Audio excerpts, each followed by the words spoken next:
an undignified exit for the monorail as the demolition gets underway.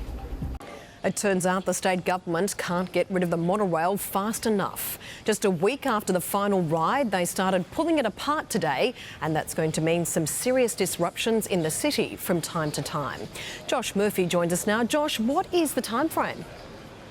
Well, Tash, the estimate, if all goes to plan, is you won't see much of a trace of the monorail by the end of this year. Today, as you mentioned, the carriages were being shipped out, but that is just the start of what could be a very difficult process when the tracks are torn down from next month. Up it goes. After a quarter of a century circling Sydney, the first section of monorail is being lifted off the track. Its last stop will be the scrapyard. But today's the first day we're officially starting the process of moving them out. That move is delicate and time-consuming. They're 2.5 tonnes apiece and require a separate truck to transport each of the 7 carriages.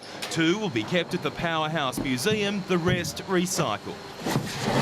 The electrical work under the seats is being taken out, and all this is the easy part. Work to remove the track and pylons begins next month, and expect inconvenience. It's all quiet now, but over the coming 6 months, there'll be full and partial road closures in and around the CBD.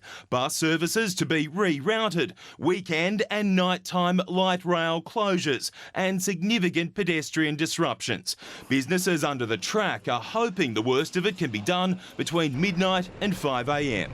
If things change and they start doing things throughout the day, well, you know, I won't be too happy about that because it'll definitely affect business. 6 months of potential pain. We're making sure that we try and do things at certain parts of the day when people aren't in the city or after hours. But some daytime removal work will be inevitable.